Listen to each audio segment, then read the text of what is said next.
Good morning. So hopefully you saw my little trailer about this video I'm making today to try to shed a little light on the differences between hemp and marijuana, the illegal variety of the same plant. It's all cannabis sativa L. So it's really, I try to use the analogy with people of think of any other fruit, peach, an apple, a pear, grape, whatever, or even a flower. You have different varieties of those. Some would be very hard to tell apart, two different peaches, two different apples. Very hard to tell, oh, that's, a particular variety of that fruit. So hemp, cannabis, marijuana, whatever you want to call it, it's the same thing. It is also a fruit-producing plant, a flower-producing plant. So just like you wouldn't go out and pick a peach or a pear from your tree when it was budding and call it a peach or a pear because it hadn't developed yet. It's still growing, right? Marijuana, hemp, cannabis is the same way. It goes through the same life cycle as any other plant. And in its early vegetative state, where the plant is just producing the necessary foliage to keep it alive so that it can eventually produce the flower or the fruit, marijuana does the same thing. I'm going to call it cannabis, so from now on I'll try to use just cannabis to describe it all. It covers everything. So when last week I posted a video of my hemp use and the product I gave a review on, I'm going to show that again. They saw me, I was smoking some of it during my video, and people were really concerned that I was going to get in trouble and, be arrested and things like that. And it's just a lack of knowledge, okay? And I'm going to try to help with that today. So before we begin, I want to cite some, I'm not a doctor. I'm not I don't hold a degree in anything. I'm not a scientist. I'm just someone with OCD and PTSD that I'm always in learning mode. And I read a lot, I study a lot, and I try to educate myself. And now I'm going to try and share what I know with you. And if anybody is out there and you know different, please share it because, I can be persuaded otherwise when I have facts, okay? But right now, this is how I know it. So I'm going to cite some documents that support what I'm talking about here today. But it's beginning with the Oregon Department of Agriculture Industrial Hemp Pilot Program in Section 7606 of the 2014 Farm Bill, and then Section 7605B of the 2018 Farm Bill. Also, 7 USC 5940. Other ones would include H.R. 5485, the Hemp Farming Act of 2018, Subtitle G, Hemp Production, Section 297A, and the definitions of which include the following, and I'm just going to read this one because it's a lot of legal jargon. But anyway, in Section 6 of that is conforming changes to the Controlled Substance Act, and it reads that in general, Section 102.16 of the Controlled Substance Act is amended as follows. And it gives a lot of striking and amending the previous. But it essentially says the term marijuana, the illegal stuff, does not include hemp as defined in Section 297A of the Agricultural Marketing Act of 1946 or and it goes on. So that pretty much covers it. Hemp is not illegal, has nothing to do with marijuana and the illegal stuff, and therefore it is allowed to be grown, it is allowed to be harvested, it is allowed to be processed, it is allowed to be sold. So, because a lot of people are saying, well, I don't know how you're buying that in the state of Virginia because it's illegal. And they're confusing illegal with what the Virginia Department of Agriculture has said we cannot do. Okay, which is to sell this for human consumption, and that's coming from the Virginia Department of Agriculture, who does not make laws, nor do they enforce laws. They just give their recommendations, and people are taking that as law, and then criticizing people who know better and are trying to advance the use of this product for people who need it. So anyway, that's another story. So, how do you tell the difference? Hemp, marijuana, cannabis. How do you know? So I try to show, my little plants here. These are clones that I took. Some of you know my story. I had a very valuable crop, a small but valuable crop of hemp growing that I had hoped would save my farm through a divorce. Okay.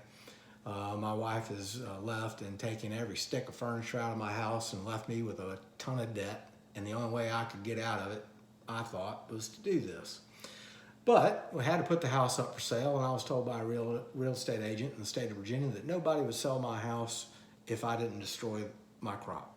So under protest, I did, and I'm paying the price for it now. But these are clones that I took prior to destroying it, and you can see they're flowering now.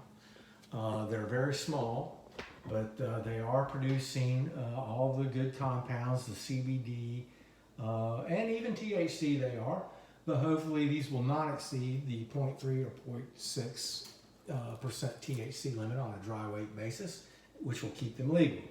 But can you tell these apart from illegal marijuana? And the fact is, no, you can't, because it's the same plant. And like I say, like you just wouldn't go out and call, a budding peach tree, and pick it and say, here's a peach, and eat it, and it's going to taste, and everything's going to be the same as a peach. You wouldn't do that with us either, whether it's illegal or the legal stuff. So, ultimately, let's talk about some products. I just ordered some more of this stuff, and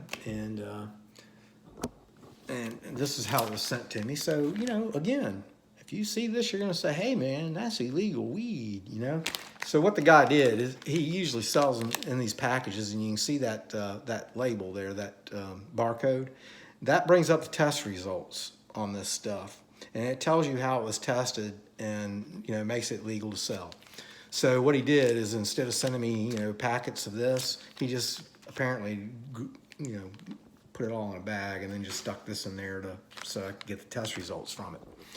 And but those test results include, all the compounds that are in this, all the terpenes, all the CBG, the CBN, the CBD, the whole 9 yards, including the THC, THCA, which is legal, and THC delta 9, which is illegal. Okay, once it's above that 0.3 or 0.6, depending on where you live or how you interpret it, limit on a dry weight basis. Remember that. Also, let's talk about testing a little bit of the plant. So the way that the program was designed to do the testing was on flowering plants, but they were to take samples from the lower growth, not from a bud, not from a ripe bud at the top of the plant. It was to take it from the leaves, okay, the fan leaves that help the plant grow. And that was where they should do the testing. So, if they come out and they take, a clipping of your cola, the bud at the top of your plant, and they test that, well, it's probably going to fail, because that's where the concentration of stuff is, and that is not what the test was designed to do. So if done right, you shouldn't have trouble with it. But while we're on that subject, that was my problem, being a grower, a small grower who started just, for my personal use. One of the problems I ran into is I simply couldn't get seed. There's a number of growers and, breeders out there that are breeding wonderful hemp varieties that are high in CBD and other good beneficial compounds in the plant that I wanted. One of those being, I'm very fond of Oregon CBD. Those two guys out there have done fabulous work, and I'm very interested in obtaining their seed or their clone. But because I'm small time and I can't afford to buy their minimum purchase that is thousands of dollars and, more than I could ever use, they won't even talk to me. Won't even respond to an email. So, and that was one of the few places that I'm aware of that would give an actual guarantee that their plants would not exceed the legal range. So that was what I was initially after, and I found that it was impossible for me to do it. So that left me with, how am I going to get this my personal use off the ground where I can grow it myself and stop paying, $300 a month for, meds when I can just grow it myself. And,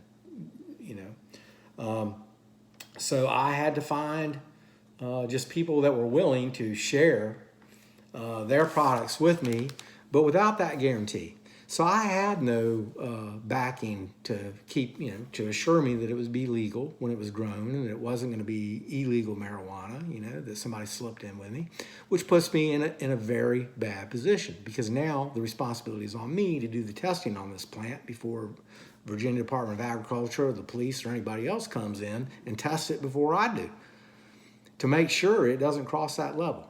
And that is why I became an advocate, because it is a very unfortunate situation to put people in. You legalize the plant, you say they can grow it, but then they have no way of determining whether it's actually legal or not, right? Unless they do that testing themselves. And that testing is very expensive, especially for somebody who's just trying to grow it for personal use. So laws need to change, folks. We need better approaches to this. And again, they just leave people with who are using this plant for medical reasons, they leave us out of the equation. And it becomes just a business thing. They're looking at all the profitability and, how do we control it and regulate it and things like that. But we get lost in the shuffle. And that's just wrong. And again, we're constantly discriminated against, like a real estate agent telling you, you got to chop down that valuable crop out there. This stuff has got to stop, folks. And that's why I'm asking for your help by making these videos.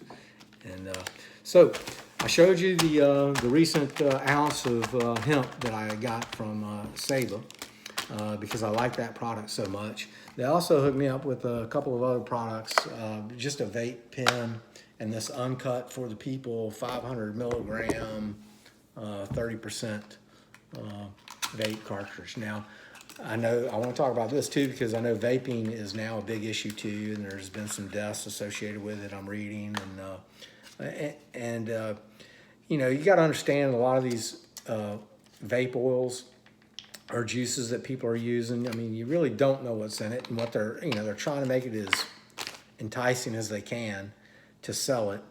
But there are, like this product, this uncut for the people, CBD, they don't use any oils. There's no VG or whatever the different oils. See, there's VG and it doesn't really matter. But there's nothing. All this is pure CBD. There's no added compounds in it at all. In fact, you have to heat this stuff up to get it back in an oil liquid state because it'll dry and it'll become crystallized and stuff like that, kind of like honey would do. So this is pure stuff, and I'm not really worried about it. Vaping is the best way. You see me smoke in my first video. You saw me smoking it the traditional way because for some reason that just seems to work best for me. I can't explain that, but I have used vape like this, and it's in a very concentrated form, and it just doesn't have that flavor that the flower, and I think that's why I use the flower and prefer to smoke it, because it preserves all the flavor and the smells that appeal to me, whereas you don't get it in this type of stuff. Now they tried to add some terpenes to it to give it some flavor and some taste, so I haven't tried it yet, but I will be. So I just wanted to share that with you. There's numerous ways of using these products. Most people use CBD oil that they recommend you take sublingually. You drop it under your tongue and let it be absorbed into your bloodstream that way, which is all fine. It just didn't float my boat. The stuff I had, it tasted terrible, and I couldn't use it that way. I ended up having to put it into like tea or a drink or something because I just couldn't stand the taste of it. I guess that's it for now. I've already nearly 15 minutes of video here. I hope this helps some, and please ask questions, and I'll try my best to answer them, and I'll get better as I go. This being just my second video, but please like my pages, comment, share. Anything you can do to help me out would be appreciated. Thanks very much. Have a good day.